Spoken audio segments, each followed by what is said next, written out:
On a crisp autumn afternoon, the golden leaves swirled around Maya Thompson as she walked home from school. Her headphones were plugged in, and her favorite playlist filled her ears with soft melodies. At 16, Maya was smart, ambitious, and full of dreams. She had just pitched an article idea to her school newspaper about how systemic racism affected everyday people, a topic close to her heart because she'd seen its effects firsthand more times than she cared to admit. Maya lived in a bustling, Midwestern city where life moved fast but somehow still felt small. On this particular day, she decided to take a shortcut through a quiet residential neighborhood. It wasn't unusual for her to walk this route. It saved time and gave her space to think. But today, something felt different. As she strolled down the tree-lined street, two police officers in a cruiser slowed down beside her. Their car rolled to a stop, and one of them stepped out, his stance rigid and unwelcoming. "Hey, what are you doing here?"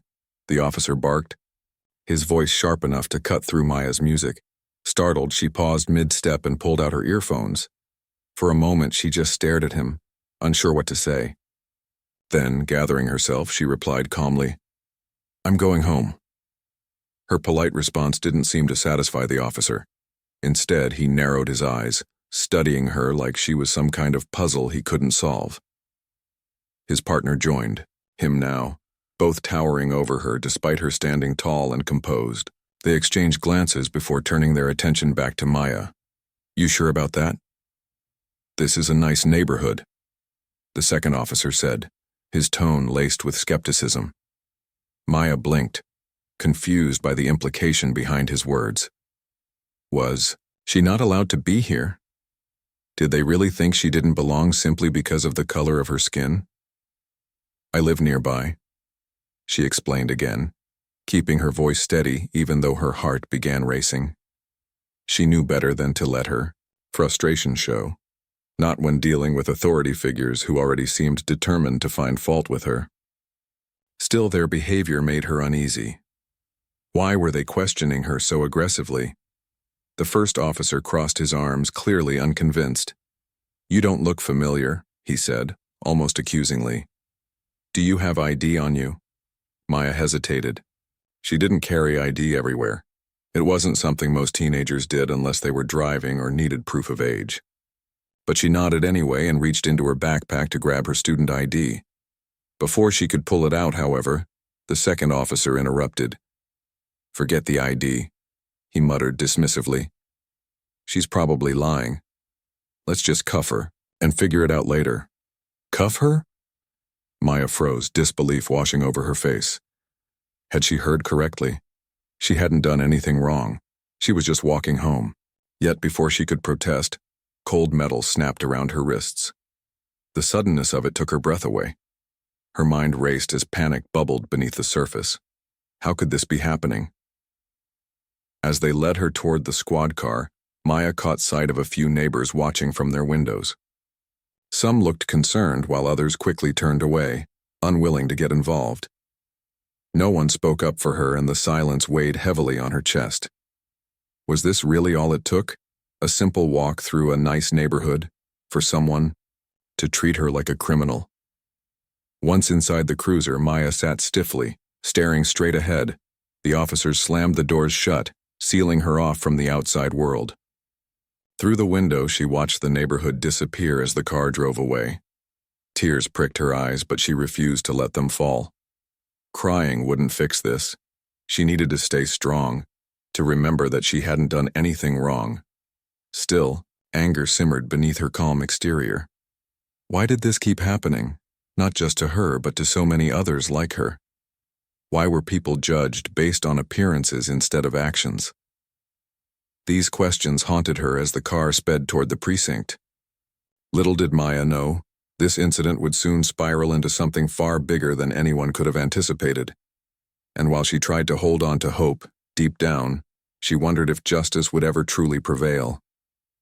The fluorescent lights buzzed overhead as Maya sat in the cold, sterile room at the police station. Her hands were still cuffed behind her back, and the metal dug into her skin every time she shifted in the hard plastic chair. She tried to focus on her breathing, counting each inhale and exhale to keep herself calm. But no matter how hard she concentrated, the knot of fear in her stomach refused to loosen. Across from her, one of the officers who had arrested her leaned against the wall, arms crossed, his expression unreadable. The other paced back and forth like a predator circling its prey. Neither of them spoke to her directly. Instead, they muttered things under their breath that Maya couldn't quite catch. Occasionally, they'd glance at her with looks of suspicion or disdain, as if she were some kind of mystery they couldn't solve, or worse, as if she didn't deserve an explanation for why she was there. "Why am I here?" Maya finally asked, breaking the tense silence. Her voice trembled slightly, but she forced herself to sound firm. "I haven't done anything wrong." The pacing officer stopped abruptly and turned to face her. He tilted his head, studying her like she was an insect he'd found crawling across his desk. "You think we don't know what you're up to?" he said, his tone dripping with sarcasm. "Nice try, kid. We'll get to the bottom of this soon enough." Maya blinked, stunned by the absurdity of his words. What exactly did they think she was up to?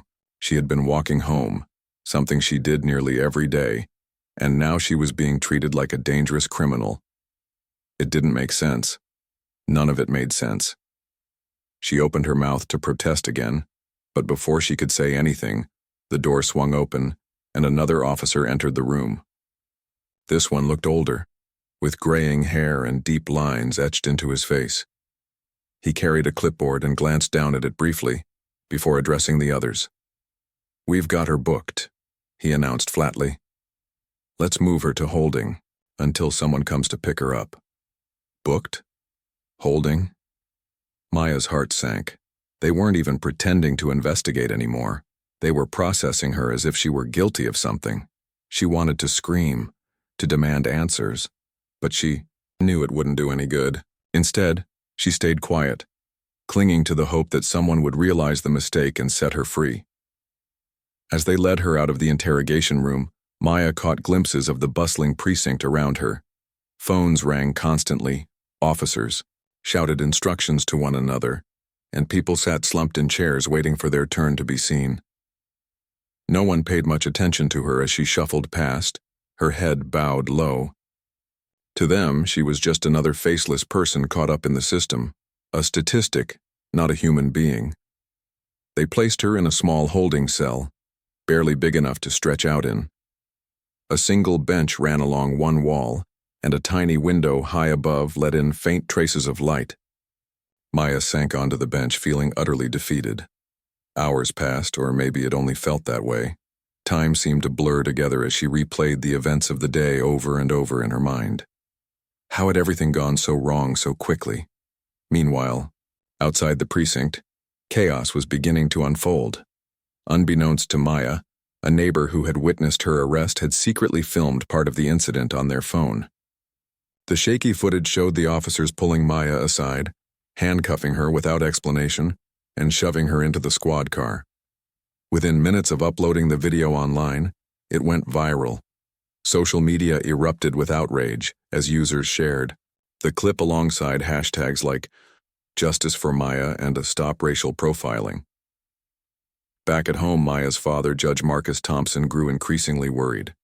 Dinner had been ready for hours, yet Maya still hadn't returned.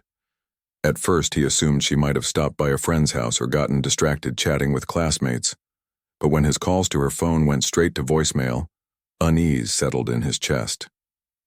Something wasn't right. Desperate for answers, Judge Thompson began calling around, first to Maya's friends, then to the school, and finally to the local police department. When he reached the precinct, the person on the other end of the line hesitated before confirming that yes, a young girl matching Maya's description had been brought in earlier that evening. The news hit him like a punch to the gut. Without wasting another second, he grabbed his coat and headed straight for the station, his mind racing with questions. By the time Judge Thompson arrived, the parking lot was already filling up with reporters and concerned citizens who had seen the viral video. Camera flashes lit up the night as journalists shouted questions at anyone willing to listen. Inside, tempers flared among the officers who were scrambling to contain the growing scandal. Some tried to delete body cam footage, while others whispered nervously about potential consequences. Panic rippled through the ranks as they realized the magnitude of the situation. In the holding cell, Maya remained unaware of the storm brewing outside. She hugged her knees to her chest, staring blankly at the wall. Despite her best efforts to stay strong, tears began streaming down her cheeks. She thought about her dad, wondering if he knew where she was. Would he come looking for her? Or would she be stuck here forever, dismissed and forgotten? Just as despair threatened to overwhelm her, the sound of raised voices echoed through the hallway. Someone important was coming, someone demanding answers. For the first time since her arrest, Maya allowed herself to feel a flicker of hope. Whatever happened next, she told herself, she wouldn't let this experience break her. If anything, it would make her stronger. And maybe, just maybe, it would lead to something bigger than herself. A chance to fight for change. Not just for her own sake, but for everyone else who had ever been treated unfairly because of the color of their skin.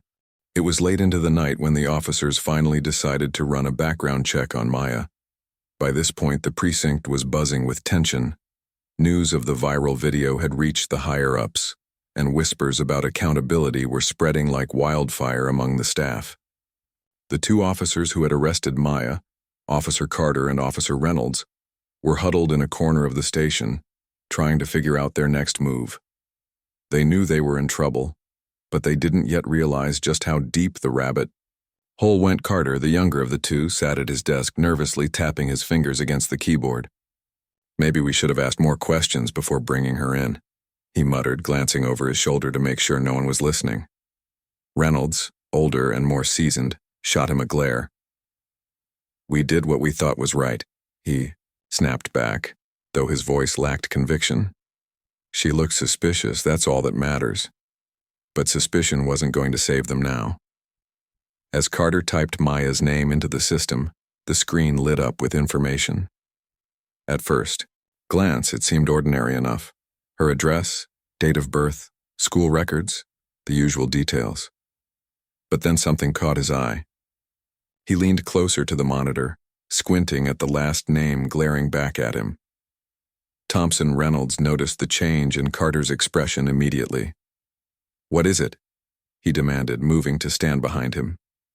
When he saw the name, his face paled. Wait, Thompson? As in Judge Marcus Thompson? The blood drained from both their faces as the realization hit them like a freight train. Judge Marcus Thompson wasn't just any judge. He was one of the most respected figures in the city. Known for his fairness and integrity, he had presided over numerous high-profile cases involving police misconduct. In fact, only months earlier, he had ruled against a department accused of excessive force, handing down a verdict that sent shockwaves through law enforcement circles. And now somehow they had managed to arrest his daughter. Panic set in almost instantly. The room felt smaller, the air heavier, as the weight of their mistake crashed down on them. They exchanged frantic looks, their minds racing to piece together how they hadn't connected the dots sooner. Maya had given them her full name during booking. It was right there in black and white, but they hadn't bothered to pay attention until now. We're dead, Carter whispered, running a hand through his hair. This is career suicide. Reynolds slammed his fist on the desk, startling everyone within earshot. Shut up, he hissed. We need to fix this before anyone finds out. But fixing it wasn't going to be easy. Word of the arrest had already leaked online, and the public was demanding answers. Even worse, Judge Thompson himself was in hindsight, route to the precinct, ready to confront them head-on. In a desperate attempt to cover their tracks, Reynolds grabbed a nearby USB drive and began deleting body cam footage from the day's events. If there's no evidence, there's no case, he reasoned aloud, though his hands trembled as he worked. Carter hesitated, unsure if tampering with evidence was the smartest move, but Reynolds cut him off before he could argue. Do you want to lose your badge over this? He barked. Reluctantly, Carter nodded and helped erase the files. Meanwhile, outside the precinct, Judge Thompson arrived with a storm of reporters trailing behind him. Flashes popped like fireworks as cameras captured every step he took toward the building. His face was a mask of controlled anger, His jaw clenched so tightly it looked like it might crack under the pressure. Beside him walked his lawyer, a sharp-dressed woman named Evelyn Parks, whose reputation for dismantling corrupt systems preceded her. As they entered the station, the atmosphere shifted dramatically. Officers who had been chatting casually moments earlier suddenly scrambled to appear busy. Some avoided eye contact altogether, while others exchanged nervous glances. Judge Thompson ignored them all, striding purposefully toward the front desk. "Where is my daughter?" he demanded, his voice cutting through the noise like a knife. The officer stationed at the desk stammered, clearly unprepared for the intensity of the situation. "Say, sir, I'll need a moment to confirm." "Don't waste my time," Judge Thompson interrupted, slamming his palms onto the counter. "I know she's here. Take me to her now." Evelyn stepped forward, placing a calming hand on the judge's arm. "Let's not escalate this unnecessarily," she advised quietly, though her tone carried an unmistakable edge. Turning to the officer, she added, "You have 5 minutes to comply or we'll involve the mayor's office directly." The threat worked. Within seconds, another officer appeared to escort them to the holding area. As they walked, Judge Thompson's mind raced with worst-case scenarios. What condition would Maya be in? Had they hurt her? Humiliated her? Each question fueled his fury, but he forced himself to stay composed. For her sake. When they reached the cell, Maya was sitting on the bench, her head resting against the wall. Her eyes were red from crying, but she looked up sharply when she heard footsteps approaching. For a split second, disbelief flickered across her face. Then, recognizing her father, she sprang to her feet and rushed to the bars separating them. "Dad," she cried, relief breaking through the exhaustion in her voice. Judge Thompson's heart shattered at the sight of his daughter behind those cold, unforgiving bars. He turned to the officer accompanying them and barked, "Open the door, right now." The officer fumbled with the keys, clearly intimidated by the authority radiating off the judge. Once the lock clicked open, Maya threw herself into her father's arms, sobbing uncontrollably. "It's okay, sweetheart," Judge Thompson murmured, holding her tightly. "You're safe now. I'm here." Evelyn observed the scene with a mix of sadness and determination. She knew this moment was personal for the Thompsons, but it was also much bigger than them. This was a chance to shine a light on systemic issues that had plagued communities for decades. Quietly, she pulled out her phone and began documenting everything. The cell, the tears, the fear lingering in Maya's eyes. Every detail would matter later.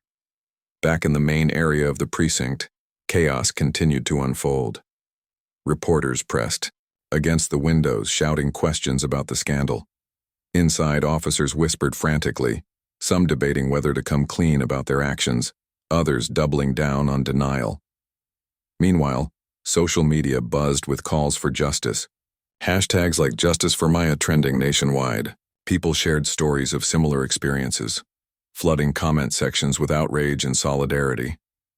For Carter and Reynolds, the walls were closing in fast. Their attempts to delete evidence had bought them a little time, but they knew it wouldn't hold forever. Somewhere someone had seen something, whether it was the neighbor's video or another witness lurking in the shadows. And when the truth came out, they would be held accountable. As Judge Thompson led Maya out of the precinct, shielding her from the flashing cameras, he made a silent vow. This wasn't just about getting his daughter home safely. It was about ensuring that no child, no person ever had to endure what she had gone through. The fight was far from over, but tonight, they had taken the first step toward justice. The days following Maya's release were a whirlwind of emotions, media attention, and calls for accountability. Judge Marcus Thompson wasted no time in taking action. With the help of his lawyer, Evelyn Parks, he filed a formal complaint against the officers involved in Maya's arrest, demanding not only their immediate dismissal but also criminal charges for misconduct and abuse of power. The lawsuit sent shockwaves through the police department, forcing higher-ups to confront the long-standing issues of racial profiling and systemic bias that had plagued their ranks for years. As news of the legal battle spread, public outrage reached fever pitch. Protesters gathered outside the precinct daily, holding signs that read, "Justice for Maya" and "End Racial Profiling Now." Local civil rights organizations joined forces with national advocacy groups to amplify the message, organizing rallies and marches across the city.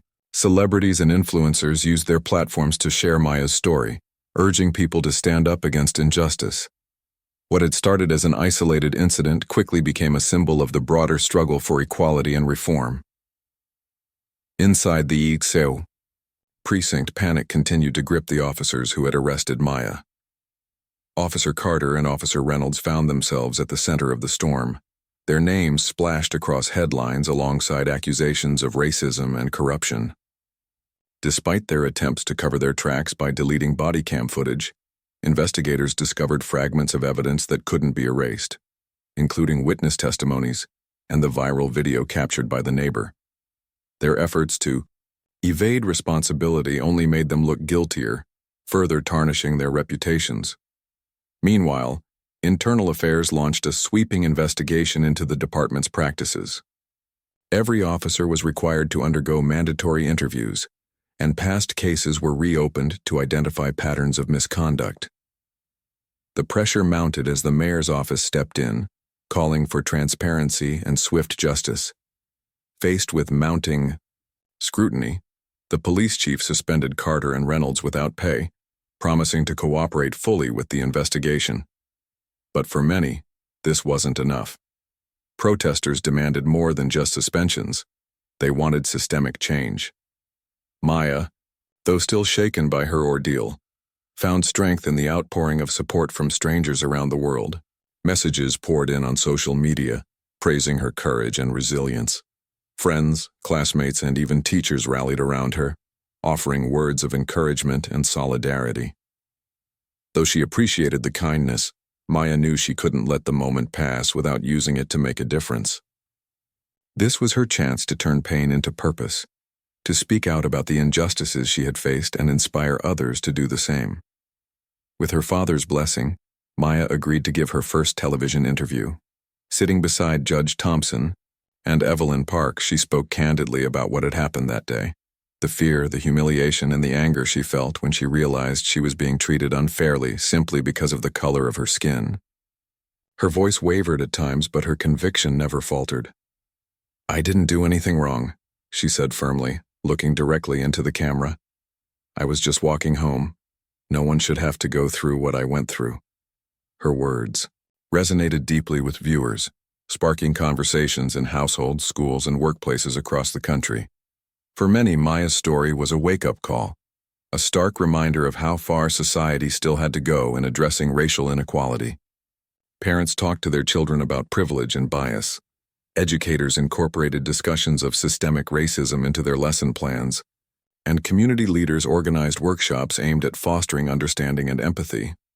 In the weeks that followed, the case gained even more traction as new details emerged. Investigators uncovered text messages between Carter and Reynolds revealing derogatory language they had used to describe Maya during the arrest. These messages not only confirmed their discriminatory mindset, but also provided concrete evidence to support the lawsuit. Facing overwhelming proof of wrongdoing, both officers were eventually fired and charged with multiple counts, including unlawful detainment and obstruction of justice. But the impact of Maya's story extended beyond individual accountability. It prompted lawmakers to introduce legislation aimed at increasing police oversight and implementing stricter penalties for misconduct.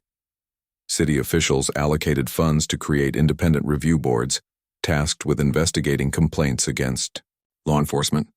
Training programs focused on cultural sensitivity, and de-escalation techniques became mandatory for all officers, while body cameras were upgraded to prevent tampering or deletion of footage. For Maya, the changes brought a sense of vindication. Though they couldn't erase the trauma she had endured, she leaned heavily on her family and friends during this time, finding solace in their love and support. Writing also became a form of therapy for her, allowing her to process her emotions and channel them into something productive. Her article, for the school newspaper titled, "Walking While Black: My Story," received widespread acclaim and earned her a scholarship to a prestigious university, where she planned to study journalism. Judge Thompson, too, played a pivotal role in driving reform. Leveraging his influence and connections, he worked tirelessly to push for policy changes at both the local and state levels. He became a vocal advocate for victims of police brutality, speaking at conferences and mentoring young activists eager to make a difference. Together with Evelyn Parks, he founded a nonprofit organization dedicated to providing legal assistance to marginalized communities affected by systemic racism. As months turned into years, Maya's story remained etched in the collective consciousness of the nation. It served as a catalyst for meaningful dialogue and tangible progress, inspiring countless individuals to join the fight for justice.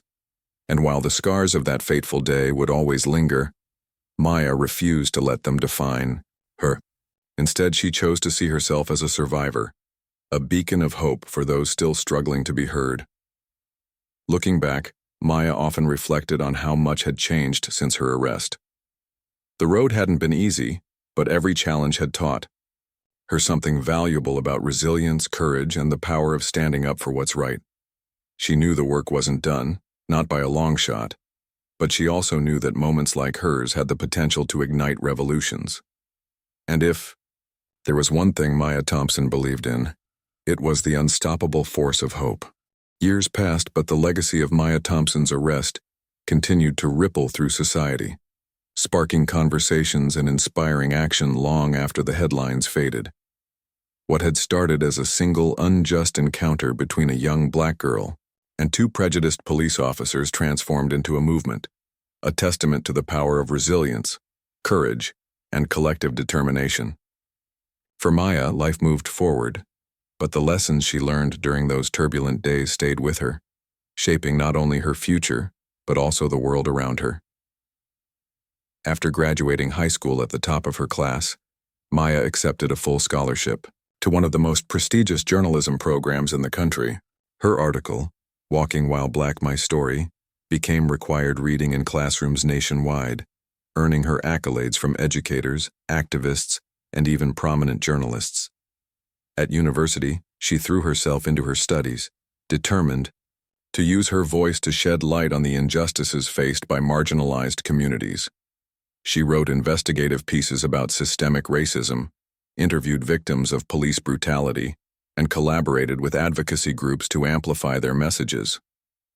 Her work earned awards, but more importantly, it sparked change. Schools revised their curriculums, corporations reevaluated their hiring practices, and policymakers introduced reforms aimed at dismantling discriminatory systems. Maya's journey wasn't without its challenges.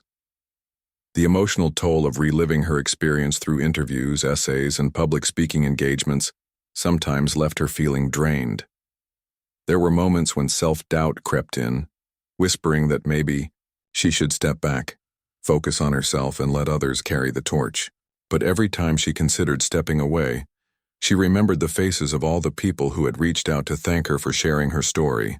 The parents who said they now felt equipped to talk to their children about race, the teenagers who told her she inspired them to pursue careers in activism or law, and the elderly woman who tearfully confessed that Maya's courage gave her hope for a better future. These connections reminded Maya why she couldn't stop. Not yet. Her father, Judge Marcus Thompson, remained a pillar of strength throughout her journey. Together, they worked tirelessly to ensure no one else would suffer the way Maya had. Through their nonprofit organization, they provided free legal aid to families affected by racial profiling and police misconduct. They partnered with schools to implement anti-bias training programs and created mentorship opportunities for young people interested in pursuing careers in law, journalism, or civil rights advocacy. Judge Thompson often joked that retirement wasn't an option anymore. It was too busy being part of Team Justice. Though his tone was lighthearted, there was no mistaking the pride in his eyes whenever he spoke about Maya's accomplishments. Evelyn Parks, the sharp-witted lawyer who had stood by their side from the beginning, also played a crucial role in driving systemic change. With her guidance, Maya's lawsuit set a precedent that strengthened protections for victims of racial profiling. Courts across the country began citing the case in rulings, forcing police departments to adopt stricter accountability measures. Evelyn went on to write a book detailing the legal strategies used in Maya's case, offering a roadmap for other attorneys fighting similar battles. It quickly became a bestseller, further amplifying the impact of Maya's story. The officers involved in Maya's arrest, Carter and Reynolds, faced severe consequences for their actions. Both were convicted of multiple charges, including unlawful detainment, obstruction of justice, and evidence tampering. Their sentencing marked a rare victory in cases involving police misconduct, sending a clear message that such behavior would no longer be tolerated. While some argued that jail time was too harsh a punishment, others believed it was a necessary step toward rebuilding trust between law enforcement and the communities they served. Either way, the verdict served as a turning point, prompting departments across the nation to take claims of bias and misconduct more seriously. In the years following the scandal, the city where Maya grew up underwent significant transformation. New leadership took charge of the police department, prioritizing transparency and community engagement. Body cameras became mandatory, and footage was automatically uploaded to secure servers accessible only by independent oversight boards. Officers received extensive training on implicit bias, cultural sensitivity, and de-escalation tactics. Community policing initiatives flourished, fostering stronger relationships between residents and law enforcement. Crime rates dropped, and public confidence in the department slowly began to rise. For Maya, these changes were bittersweet. On one hand, she was proud of what had been achieved, proud that her ordeal had sparked meaningful reform. On the other hand, she couldn't help but feel frustrated that it had taken such a personal tragedy to draw attention to issues that had existed for decades. "Why does it always have to be someone's pain before people listen?" she once asked during a panel discussion. Her question resonated deeply with audiences, challenging them to reflect on how they could contribute to creating a more equitable society. As Maya entered adulthood, she found joy in small victories, celebrating milestones like publishing her first book, landing a job at a major news outlet, and mentoring young writers eager to follow in her footsteps. She also made time for herself, embracing hobbies that brought her peace like photography and hiking. Life wasn't perfect, but it was rich with purpose, and that, she realized, was enough. One evening, years after the incident, Maya returned to the quiet residential neighborhood where it had all begun. The golden leaves swirled around her feet as she walked the same path she had taken home that fateful day. This time, however, she didn't feel fear or anger. Instead, she felt gratitude for her family, her supporters, and the countless strangers whose voices had joined hers in demanding justice. She paused under a tree, closing her eyes and letting the cool autumn breeze wash over her. When she opened them again, she noticed a group of children playing nearby, laughing and chasing each other without a care in the world. Maya smiled softly, knowing that while the fight for equality was far from over, progress was possible. Change might be slow, but it was steady, and she had played a part in moving it forward. As she turned to leave, she whispered to herself, "This is just the beginning." And so it was. Maya Thompson's story wasn't just about survival, it was about triumph, about finding strength in vulnerability, hope in despair, and purpose in pain. It was a reminder that even in the darkest moments, light can break through, and when it does, it has the power to illuminate the path for generations to come.